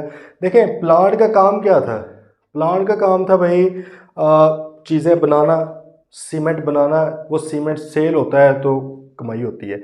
एसेट का मकसद क्या होता है, एसेट का मकसद ही ये होता है कि भाई हमें फ्यूचर में वो बेनिफिट, प्रोबेबल बेनिफिट्स दे रहा होता है। लेकिन अगर हमें किसी पॉइंट पे लगे कि ये जो एसेट हमने कोई भी स्पेसिफिक एसेट परचेज किया है वो अब हमें उतने बेनिफिट्स नहीं दे पाएगा जितने पहले हमने सोचे थे, तो इसको हम क्या बोलते हैं, इम्पेयरमेंट बोलते हैं। मैं ये कह सकता हूँ कि अगर मैंने एक एसेट था 10 करोड़ का लिया था, तो पहले मुझे लग रहा था यार मुझे फ्यूचर में 5 सालों में लेट से इससे 28 करोड़ 30 करोड़ की मुझे वो इनफ्लोज होने हैं। लेकिन अगर अब ये मेरी फाइनेंशियल स्टेटमेंट में तो लेट से 9 करोड़ का पड़ा हुआ है, लेकिन मुझे लग रहा है कि यार जिस तरह के हालात चल रहे हैं, ठीक है, ये तो मुझे अगले 5 सालों में मुश्किल से 6-7 करोड़ रुपया भी नहीं निकाल के देगा। तो क्या ये मौजूद है एक रिस्क इस सिचुएशन की वजह से? क्योंकि देखिए ये इनहेरेंट है। इनहेरेंट से मुराद क्या है कि अब मेरे हाथ में नहीं है कि मैं जनरल इकोनॉमिक कंडीशंस को मुल्क की बेहतर कर दूं। बतौर कंपनी मेरे हाथ में तो नहीं है, ना ही मेरे हाथ में है कि मैं कंपेटिटर को गोली मार दूं कि भाई तू काम करना छोड़ दे। सिचुएशन एक ऐसी बनी हुई है कि मैं उतना नहीं अर्न कर पा रहा जितना मैंने एक्सपेक्ट किया था। इम्पेयरमेंट होती ही ये है। ये आपको एक मैं एग्जाम टिप भी दे बैठा हूँ इसमें। एग्जाम टिप ये है कि भाई पेपर के अंदर जब भी आएगा ये मसला, आपको ये रिस्क नज़र आ रहा होगा कि यार एसेट्स उतना नहीं कमा पा रहे जितना कमाना चाहिए था, तो उसको हम क्या बोलते हैं, इम्पेयरमेंट। वो इम्पेयरमेंट का रिस्क होता है। आपको इम्पेयरमेंट याद भी करवा रहा हूँ, थोड़ी IAS 36 है। इम्पेयरमेंट क्या होती है कि भाई जब आपकी जो है कैरिंग अमाउंट है वो आपकी रिकवरेबल अमाउंट से ज़्यादा हो जाए। बुक्स के अंदर एसेट पड़ा हुआ है ज़्यादा का, 10 करोड़ का, रिकवरेबल अमाउंट जो है वो कम है। रिकवरेबल अमाउंट अब क्या थी, रिकवरेबल अमाउंट थी fair value less cost to sell. अगर आप उस एसेट को बेचने जाएं तो उसकी क्या वैल्यू मिलेगी, मतलब फौरन आपको क्या मिलेगा। और दूसरा क्या था, value in use. Value in use क्या होती है, फ्यूचर में इस एसेट ने कितना कमाना है उसको आज की डेट पे डिस्काउंट करके डिस्काउंटेड अमाउंट आप निकालते हो। इसमें से जो चीज़ हो वो हायर जो होती है उसको आप क्या करते हो, कैरिंग अमाउंट के साथ कंपेयर करते हो। तो अगर कैरिंग अमाउंट फिर भी ज़्यादा है तो इसका मतलब कि भाई आपने ज़्यादा पे लिखा हुआ है, इसको कम कर लें। यही है ना इम्पेयरमेंट सादा अल्फाज में। तो बाकी आपको पता ही है उसका। तो भाईजान पहला रिस्क तो मुझे लग रहा है जस्टिफिकेशन इसकी इम्पेयरमेंट। हो सकता है कि जो पहला ही पॉइंट था दूसरी चीज़ों में भी आ जाए, लेकिन फिलहाल इसमें तो आता है ना वैल्यूएशन ऑफ प्लांट में इम्पेयरमेंट है। वो आप आगे लिखते हैं due to general economic conditions वगैरह, ये बुरा हाल हुआ पड़ा है इसका, ठीक है। अब ये एक रिस्क तो मौजूद है इसके अंदर, ठीक है। दूसरा आगे चलते हैं थोड़ा। अभी हमने पहला इसी को देखना है। अब आप सोचेंगे कि यार सवाल है 9 नंबर का, तो टाइम के अंदर बहुत ज़्यादा लग गया ना। तो कई बार ना पेपर के अंदर इस तरह का ये ट्रिकी क्वेश्चन था, ये मुश्किल सवाल था। आपको पता है एक आधा सवाल इस तरह का आया था जो टाइम ले जाता है। तो आपने ऐसे सवाल के ऊपर फिर पेपर में क्या करना होता है, थोड़ा सा बस इसके टाइम से ज़्यादा इसको देना है, ज़्यादा नहीं देना। पहले तो आपने ये देख लेना कि पेपर के अंदर जब पहले 15 मिनट में आप क्वेश्चन देखोगे आपके सामने आ जाएंगे। कुछ ऐसे क्वेश्चन भी होंगे जो अपने ड्यू टाइम से भी पहले जल्दी जल्दी में हो सकते हैं। तो आपने जहन में रखना है कि यार उसमें से अगर कुछ टाइम में इसको एलोकेट कर दूं तो ठीक है, ज़्यादा नहीं करना, क्योंकि इसमें 9 में से 10 भी नहीं आने, 15 नहीं आने, 12 नहीं आने, 9 ही आने। 9 भी बड़ी मुश्किल से खैर आने, क्योंकि जस्टिफिकेशन लिखना अच्छी तरह बड़ा मुश्किल होता है। अच्छा जी, तो पहला पॉइंट पे तो इधर से मुझे मतलब इनहेरिट आ गया नज़र। दूसरा देखते हैं, addition to intangible assets amounting to, यार ये मैं ऊपर क्यों पहुंच जाता हूँ। In addition to the wholesalers, DCL supplies cement directly to various government departments and real estate developers. The sale is authorized by the Credit Control Department. However, payments from government departments are often delayed. वो कहते हैं कि government department से अक्सर payments नहीं भी आती।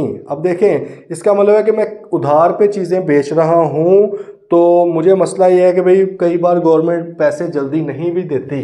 तो भाईजान इसी क्वेश्चन के अंदर उसने एक और के ऊपर भी पूछा हुआ है। वो दूसरा पॉइंट क्या है, अभी मतलब आपने इसको ख़त्म नहीं करना, अभी इसमें से और निकल सकते हैं, लेकिन हम थोड़ी जगह छोड़ के दूसरा पॉइंट लिख सकते हैं, वैल्यूएशन ऑफ रिसीवेबल्स, ठीक है। वैल्यूएशन ऑफ रिसीवेबल के अंदर भी मसला है ना। वैल्यूएशन का मतलब क्या, क्या वो सही वैल्यू में रिकॉर्ड है। अब मसला तो ये है कि भाई गवर्नमेंट तो उधार उठा लेती है, बाद में पता नहीं पैसे देती भी है कि नहीं। तो उसके गवर्नमेंट वाले क्रेडिट के बारे में हो सकता है कि हमारी जो प्रोविजन है, हमारा जो एस्टिमेट है वही ठीक ना बना हो। तो वैल्यूएशन का मसला, आई गेस रिसीवेबल्स की वैल्यूएशन का मसला उसमें ज़रूर आ सकता है, ठीक है भाई। तो रिसीवेबल की वैल्यू का मसला उसमें लाजमी आ सकता है। लेकिन अब इसमें ना एक दो चीज़ें होती हैं। ये होता है कि प्रोविजन का इशू तो आएगा कि यार प्रोविजन ऊपर नीचे हो सकती है, लेकिन गवर्नमेंट से ना पैसा मरता नहीं होता, लेट ज़रूर हो जाता है, ठीक है। वो क्या कहते हैं, देर है अंधेर नहीं। तो देर तो लग जाती है कई बार, अंधेर नहीं है, मतलब कि बिल्कुल नहीं मरते होते, वैसे टाइम बड़ा लगता है, वो थोड़े से लगाने पड़ते हैं ना उनको। ठीक है, तो भाई वैल्यूएशन और रिसीवेबल में हमारा, हम यहाँ पे मतलब मसला लिख सकते हैं हमारा कि इश्यूज इन इनहेरेंट है ना ये मसला गवर्नमेंट का। आपको ये यही है ना कि आइडिया होना चाहिए फिर चीज़ों का। देखें वो डिफरेंट, ये अब वहाँ पे प्लाट की बात हुई है तो वो अज्यूम करा है कि आपको इम्पेयरमेंट का आइडिया होगा। यहाँ पे उसने कह दिया कि गवर्नमेंट से पैसे लेने, तो आपको आइडिया होना चाहिए कि गवर्नमेंट से पैसे निकलवाना सौखा काम नहीं है। तो आप ये कह सकते हैं issues in recovery from government, ये लिख लें। या आंसर देखेंगे इसका तो उसमें थोड़ा डिटेल में लिखा होगा, ये एक है। अभी हम ये रिस्क के लेवल नहीं लिख रहे, वो हम तब लिखेंगे अगर ज़ाहिर है एक से ज़्यादा रिस्क कहीं पे निकल आए तो वो थोड़ा हाई लेवल भी हो सकता है, कम है तो वो कम होगा उस हिसाब से। अभी फ़िलहाल ऐसे करते हैं, ठीक है। अभी भी नीचे थोड़ी जगह छोड़ दें। तीसरा पॉइंट हमारा, तीसरी एजर्शन क्या है भला? तीसरी है rights of finish goods. Ownership right है, मतलब राइट्स ऑफ FG, इसका मसला है। चलो ये देख लेते हैं। अच्छा, तीसरा पॉइंट ऊपर देखें, हो सकता है कि उनमें से अभी ऊपर वालों का भी कोई मिल जाए। पॉइंट है कि during the year DCL has made investment in securities of unlisted company, a long term loan was, अच्छा नहीं वो ख़त्म हो गया पॉइंट उस पर। During the year DCL has made investment in securities of unlisted company. भाई ड्यूरिंग द ईयर DCL ने अनलिस्टेड कंपनी की सिक्योरिटीज़ मतलब कि शेयर्स में, वैसे तो लीगली सिक्योरिटीज़ वर्ड ही यूज़ होता है लिस्टेड कंपनी के शेयर्स के लिए, लेकिन चलो उसने लिख दिया है, ठीक है। तो ये उसके अंदर क्या हो सकता है उसको हम देख लेते हैं।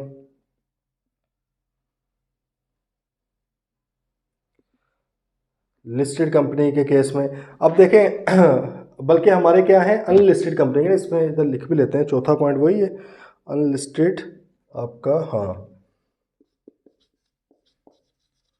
Valuation of unlisted securities. बाकी भी लिख लें। पांचवा पॉइंट हमारा क्या है जी, accuracy of long term loan, long term loan. और छठा पॉइंट हमारा क्या है भाई, वैल्यूएशन ऑफ ग्रेचुटी की प्रोविजन। ग्रेचुटी का पता है ना, ग्रेचुटी क्या होती है? ग्रेचुटी से मुराद है कि भाई जो गवर्नमेंट सॉरी जो कंपनी है वो अपनी तरफ से हर महीने एक पैसे बैंक अकाउंट के अंदर रखती रहती है, ग्रेचुटी फंड का उसको नाम दिया जाता है। और वो पैसे जो हैं जब कोई छोड़ के जाता है एम्प्लॉय उसको मिल जाते हैं इकट्ठे होकर लमसम, उसको ग्रेचुटी कहा जाता है। अब उसकी भी प्रोविजन बनानी होती है ना कि पता नहीं लगता कब कौन छोड़ के जा रहा है। और हाँ, कई बार अगर किसी की डेथ हो गई है तो उसके फिर जो लीगल हेयर्स होते हैं उनको मिलना, अब पता नहीं किसकी कब डेथ होनी है, तो प्रोविजंस पे रिकॉर्ड करनी पड़ती है कि हर साल मुझे कितने की पेमेंट्स करनी पड़ेगी बतौर कंपनी।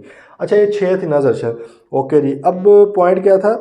पॉइंट ये था कि during the year made investment security unlisted company. तो भाई अनलिस्टेड कंपनी की वैल्यूएशन का मसला ही मसला है। वो क्यों मसला है?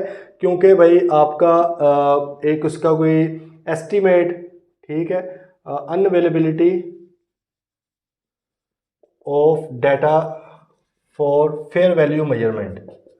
फेयर वैल्यू मेजर करने के लिए डाटा का अवेलेबल होना मुश्किल होता है, इनहेरेंट है। लिस्टेड कंपनी में तो आपको पता है ना कि आप सिंपल मार्केट में जाके देखो कि स्टॉक मार्केट में कितने की चीज़ बिक रही है, वो उसकी वैल्यू है।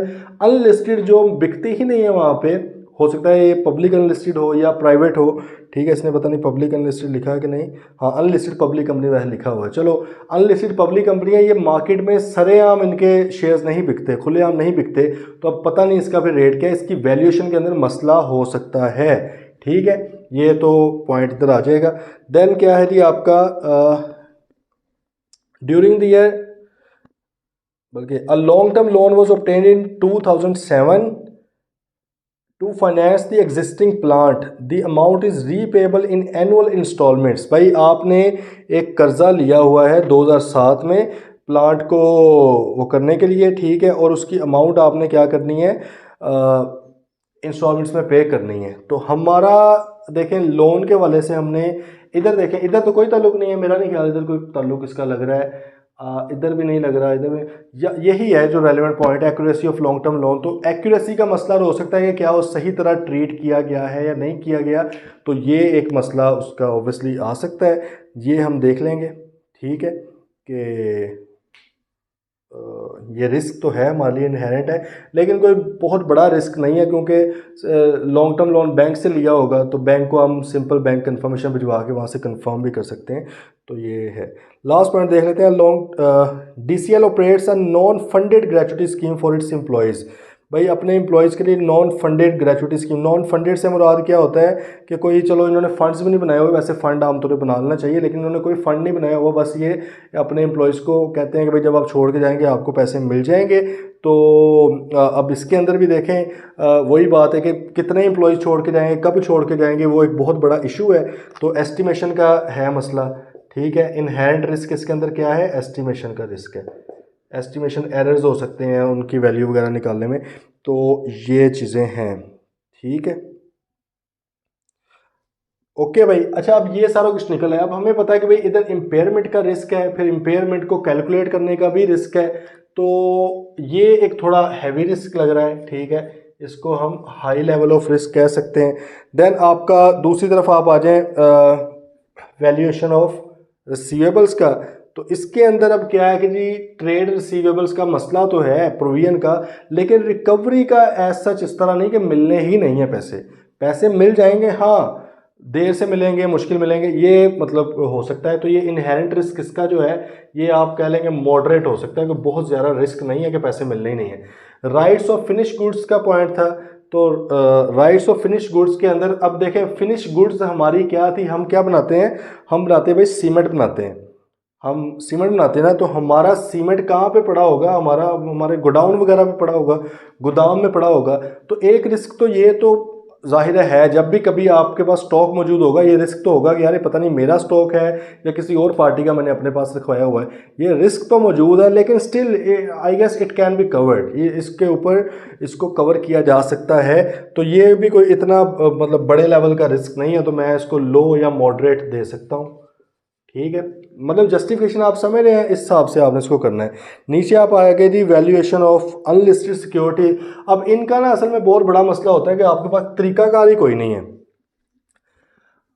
इंटरेस्टिंगली यहाँ पर वो ये नहीं कह रहा आपको इसकी उसने अमाउंट्स दी नहीं है, मटीरियलिटी के हवाले से नहीं आपसे पूछ रहा है कि मटीरियलिटी के हवाले से बताया रिस्क ज़्यादा है कम है, उसने सिंपल बताया कि इन ट्रांजैक्शन के अंदर या इन इवेंट्स के अंदर कोई इनहेरेंट रिस्क मौजूद होता है और वो कितना का बड़ा रिस्क मौजूद होता है, वो सिंपल ये पूछ रहा है। अब हो सकता है कि अनलिस्टेड सिक्योरिटी के अंदर बहुत ही कम अमाउंट भी उसने की हो इन्वेस्ट, वो नहीं मैटर करता। हमने ये देखना है कि भाई क्या अनलिस्टेड कंपनी की सिक्योरिटीज़ के अंदर अगर शेयर्स के अंदर इन्वेस्ट किया जाए तो रिस्क मौजूद होता है। ऑब्वियसली भाई मेजरमेंट का रिस्क मौजूद होता है और अच्छा खासा बहुत ज़्यादा रिस्क मौजूद होता है, क्योंकि कोई तरीकाकार ही नहीं है, आपको एक अंदाजे के साथ ही चलना पड़ेगा, बहुत ज़्यादा सर्वेस करने पड़ेंगे मार्केट के अंदर जाके। तो मेरे ख्याल में तो ये हाई लेवल ऑफ रिस्क है। और लास्ट के बल्कि ये लॉन्ग टर्म लोन का भी आ गया। अब लॉन्ग टर्म लोन का आपको रिस्क ऑब्वियसली यही है कि उसकी कैलकुलेशन वगैरह इंटरेस्ट की या अमाउंट जो आपने रिकॉर्ड की हुई है एक्यूरेसी उसकी है या नहीं, तो ये ना बैंक कंफर्मेशन या बैंक स्टेटमेंट से कंफर्म हो सकती है चीज़। तो आई बिलीव इतना कोई रिस्की नहीं है, लो लेवल का रिस्क है। Valuation of provision for gratuity. अब प्रोविजन फॉर ग्रेचुटी ये इसके अंदर आ गया एस्टिमेट, ठीक है। अब इसको आप किस तरह कम कर सकते हो कि कोई बंदा छोड़ के ना जाए, भाई जिसने जब छोड़ के जाना छोड़ जाएगा, आप किस तरह कम कर सकते हो कोई बंदा मरे ही ना, आप नहीं एस्टिमेट इतना मतलब बिल्कुल एक्चुअल एस्टिमेट कभी भी नहीं आप लगा सकते। तो इसमें भी फिर आपका इनहेरेंट रिस्क मौजूद है हाई लेवल का मेरे नज़दीक, तो ठीक है जी। तो ये भाई आपके कुछ इस तरह से आप इसको कर सकते हो। बड़ा लंबा ही हो गया सवाल है ना, लेकिन मकसद इसका ये था कि बड़ा ज़रूरी था हमें पता चले कि हमने एजर्शन वाइज रिस्क वगैरह को किस तरह देखना है, ओके। क्योंकि इनहेरेंट रिस्क से मुराद क्या होता है, सिर्फ वो रिस्क जो बाय डिफ़ॉल्ट उस चीज़ के अंदर मौजूद है, कोई भी कंट्रोल लगाए बगैर आपने जो रिस्क देखना होता है कंपनी के अंदर, वो इनहेरेंट रिस्क है, ये कंपनी का रिस्क है। ओह ठीक है जी, चलें क्वेश्चन नंबर 20 के ऊपर आए ज़रा। क्वेश्चन 20 क्या है, identify any 4 fraud risk factors in the above scenario. देखो उसने एक सिनेरियो बना दिया आपको, बल्कि टेबल भी एक दे दिया, एक्सट्रैक्ट्स दे दिए हैं फाइनेंशियल स्टेटमेंट्स के और कंप्रिहेंसिव इनकम के।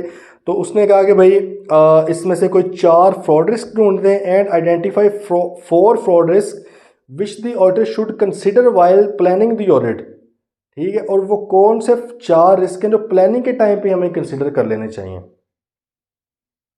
ठीक है।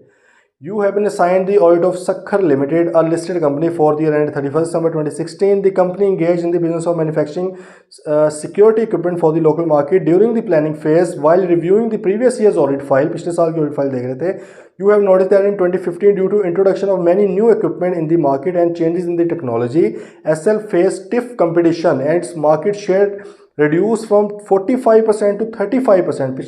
भाई पिछले साल जो था 45% ये मार्केट शेयर था इनके पास, अब क्या रह गया है आपके पास 35% रह गया। ठीक है, ओके जी। However management has now informed you that SL has made significant investment technology which has helped the company to increase the market share to 38% in 2016। उन्होंने कहा कि भाई 14 के अंदर आपका 45 था, जो कि 15 के अंदर आके 35 हो गया, जबकि अब एसएल की मैनेजमेंट आपको बता रही है हमने बहुत ज़्यादा इन्वेस्टमेंट की है, जिसकी वजह से 2016 में हमारे पास मार्केट शेयर 38% है, मतलब दोबारा बढ़ गया। ठीक है जी। अब नीचे आ गया जी कुछ उनका एक्सट्रैक्ट्स आ गए उनके, तो देख लेते हैं। अब देखें फ्रॉड रिस्क फैक्टर्स हमने ढूंढने हैं आई बिलीव, तो आपने पहले तो जेन में इस पूरे का पूरा सिनेरियो रख लेना है कि कंपटीशन चल रहा है मार्केट के अंदर, और पहले इनका ज़्यादा होता था शेयर, फिर इनका शेयर कम हुआ और ये वो। तो अब इन चीज़ों को हम देख लेते हैं कि कौन कौन से फ्रॉड रिस्क फैक्टर्स यहाँ पे मौजूद हैं। ठीक है, चलें जी। नीचे फाइनेंशियल स्टेटमेंट्स भी साथ देख लेते हैं, आइडिया हो जाएगा।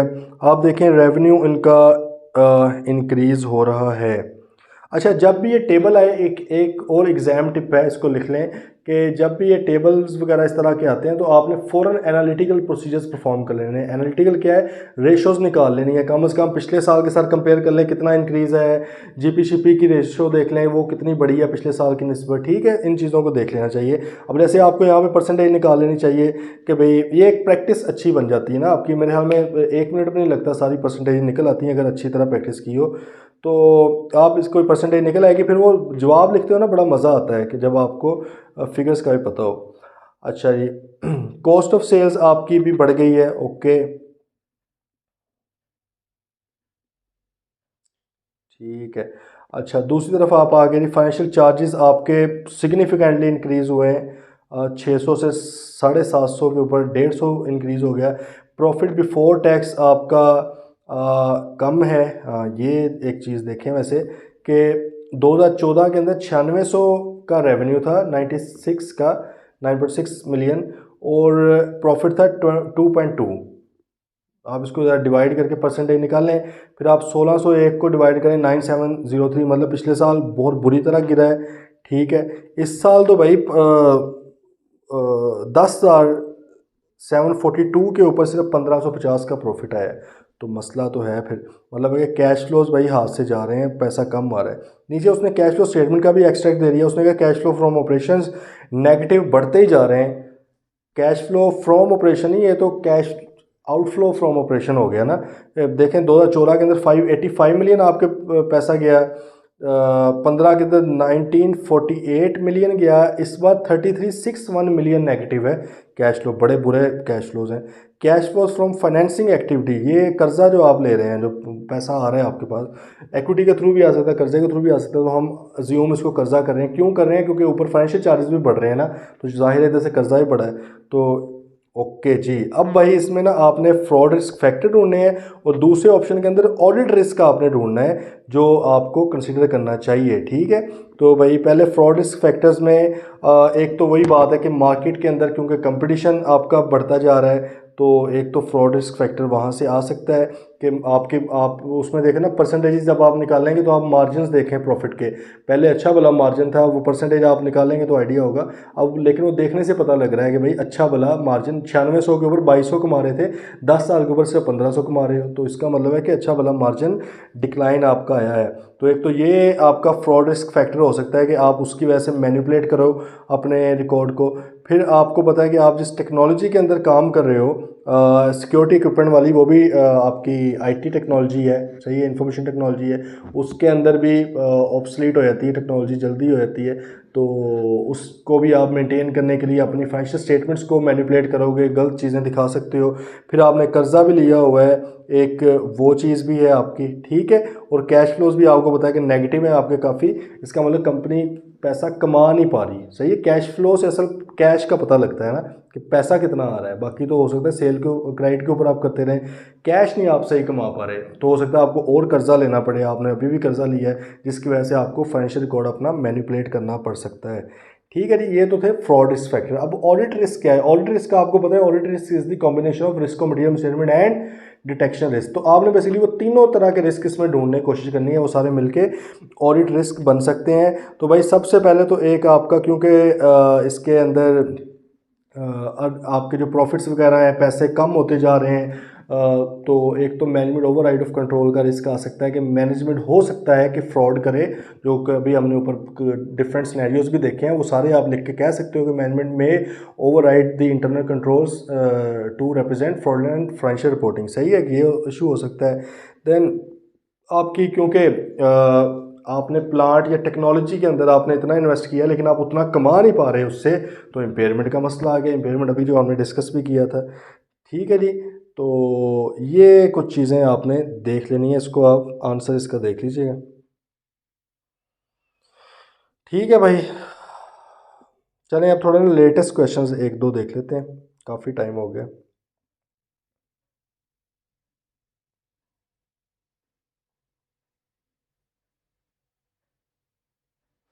क्वेश्चन नंबर 41 ज़रा है, थोड़ा कॉन्सेप्चुअल सा सवाल है, उसमें देखते हैं चीज़ें।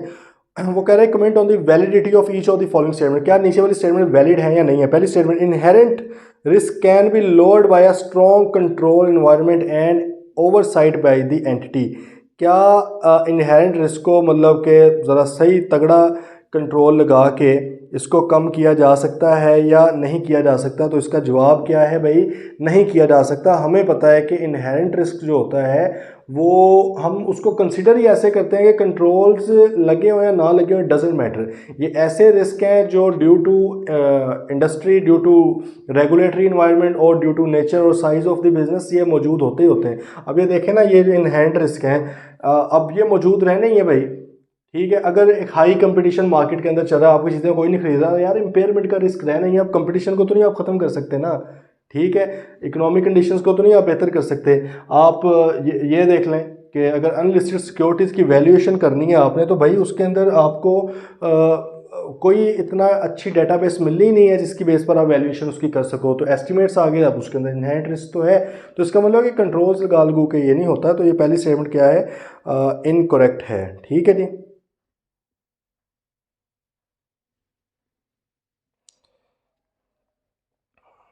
अच्छा, देन आपका क्या आ गया? Audit risk is drive from errors arising out of inherent risk which are not prevented detected by entity's internal control. दूसरी स्टेटमेंट वो है, कहता है ऑडिट रिस्क से मुराद वो तमाम रिस्क हैं जो एंटिटी के इंटरनल कंट्रोल्स, वो इनहेरेंट रिस्क जो एंटिटी के इंटरनल कंट्रोल नहीं रोक पाए। भाईजान नहीं, ये नहीं है। बल्कि ऑडिट रिस्क तो वो भी है ना जिसके अंदर आप डिटेक्ट भी नहीं कर पाया ऑडिटर, तो डिटेक्शन वाला तो मिस ही कर गया। इसने तो दो चीज़ों को कवर किया है, इनहेरेंट और कंट्रोल को। ठीक है, ये कह रहा है कि भाई ऐसे इनहेरेंट रिस्क जिसको एंटिटी का कंट्रोल्स आइडेंटिफाई या डिटेक्ट नहीं कर पाए वो ऑडिट रिस्क है। नहीं, वो क्या है भाई? आपके ऑडिट रिस्क के लिए आपको डिटेक्शन रिस्क को भी कवर करना पड़ता है। ठीक है जी, तो ऐसे रिस्क जो एंटिटी के इनहेरेंट रिस्क भी हैं और कंट्रोल रिस्क भी हैं कुछ, और कुछ ऑडिटर के अपने डिटेक्शन रिस्क भी हैं, वो जाके ऑडिट रिस्क बनाते हैं। ठीक है, देन आप देखें detection risk can be lowered by carrying out more substantive test in the audit. क्या इसको आप कम कर सकते हैं डिटेक्शन रिस्क को ज़्यादा सब्सटेंटिव टेस्ट करके? तो ये भाई आपको पता है कि ऑडिटर के कंट्रोल में होता है डिटेक्शन रिस्क को कम करना। अगर ऑडिटर का डिटेक्शन रिस्क ज़्यादा है, उसको कम करना चाहता है, तो प्लान कर ले कि भाई मैं ज़्यादा टेस्ट परफॉर्म करूँगा, ज़्यादा डिटेल में चीज़ें देखूँगा, तो वो हो जाएगा सही, वो मतलब नीचे आ जाएगा रिस्क। देन आपका क्या है? Higher inherent risk leads to higher detection risk, consequently it increases overall audit risk. अच्छा, वो कहते हैं कि नहीं, अगर इनहेरेंट रिस्क ज़्यादा हो तो इसकी वजह से आपका डिटेक्शन रिस्क भी ज़्यादा हो जाता है। देखें, ये कोई ज़रूरी नहीं है कि दोनों का इतना कोई ख़ास ताल्लुक नहीं है। इनहेरेंट रिस्क होता है क्लाइंट का रिस्क, वो तो क्लाइंट का रिस्क है ना। डिटेक्शन रिस्क है ऑडिटर का रिस्क। ठीक है, ऐसा भी पॉसिबल है कि इनहेरेंट रिस्क वगैरह ज़्यादा हो लेकिन डिटेक्शन रिस्क कम हो। ऑडिटर सब्सटेंटिव भी बहुत ज़्यादा परफॉर्म करता है, बहुत डिटेल में जाता है, या कई बार ऐसे भी होता है इनहेरेंट रिस्क बिल्कुल ही कम है लेकिन डिटेक्शन रिस्क ज़्यादा है। बात है ये, समझिए तीनों मिल मिला के ऑडिट रिस्क बनाते हैं। लेकिन मतलब अगर ये कहा जाता है ना कि हायर इनहेरेंट रिस्क होने की वजह से ऑडिट रिस्क बढ़ जाता है। इस बात को हम काफ़ी हद तक मुत्तफिक हो जाते हैं क्योंकि उसकी कैलकुलेशन में आता है। लेकिन अब आपको पता ना कि ये तीनों ही इंडिपेंडेंट सिचुएशंस हैं, इनहेरेंट रिस्क, कंट्रोल रिस्क और आपका डिटेक्शन रिस्क, जबकि ऑडिट रिस्क है वो डिपेंडेंट है इन तीनों के ऊपर। तो सिंपल इक्वेशन के हिसाब से ही बात नहीं बनती। अच्छा, देन वो कहता है जी at an audit client inherent risk has been assessed 50% and control risk and 80% to achieve an overall level of acceptable audit risk, the detection risk should be 25%। उसने एक अपनी कैलकुलेशन की है, आप उसको छोड़ें, आप अपनी कर लें। आपने क्या लिखा कि भाई audit risk is equal to risk of material statement. Risk of material statement क्या आया था, इनहेरेंट रिस्क पहले आ गया, कितना है इनहेरेंट रिस्क आपका आ गया जी 50%, 0.5 इंटू कंट्रोल कितना आ गया 0.8 आ गया, ठीक है। और ऑडिट रिस्क आपका कितना है, उसने कहा अचीव आपने करना है 10% का ऑडिट रिस्क। चलो जी कर लेते हैं 10% का। तो भाई ये कितना होगा, ये हो गया 0.04 आई बिलीव, कितना हो जाता है ये उसी का, हाँ 0.4 हो गया ना, 40% हो गया बेसिकली सीधा सीधा। अब हम चाहते हैं कि भाई हम 10% तक लेकर आएँ, तो 40 का ऑब्वियसली 25% मेरे ख्याल में अगर हम कर लें तो ये हमारा क्या बन जाएगा, डिटेक्शन रिस्क। ये हमारा इनहेरेंट था, ये हमारा कंट्रोल रिस्क था, ये मिलके कितना बन गया इतना। इसको हमने 0.25 मतलब कि 25% से मल्टीप्लाई किया तो वो जाके फिर 10% इक्वेशन बराबर होगी। तो आपका जो है लास्ट जो है भाई वो क्या है, करेक्ट है। ओके, लेकिन आपने इसको सॉल्व करके बता देना है। चलें जी, ये आज हमने अल्हम्दुलिल्लाह काफ़ी इसको डिटेल में डिस्कस कर लिया है भाई।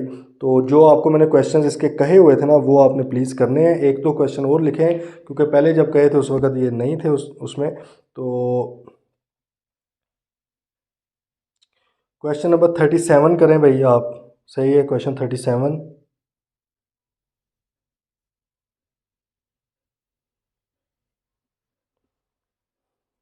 और क्वेश्चन 42 भी करें, ठीक है। ये आपने करने हैं, असाइनमेंट जमा करवानी है। मिलते हैं फिर इंशाल्लाह कल, नेक्स्ट चैप्टर स्टार्ट करेंगे, चैप्टर 4 आई बिलीव एविडेंस और सैम्पलिंग के ऊपर है, तो इंशाल्लाह उसको करेंगे। कल मिलते हैं, टिल देन टेक केयर, अल्लाह।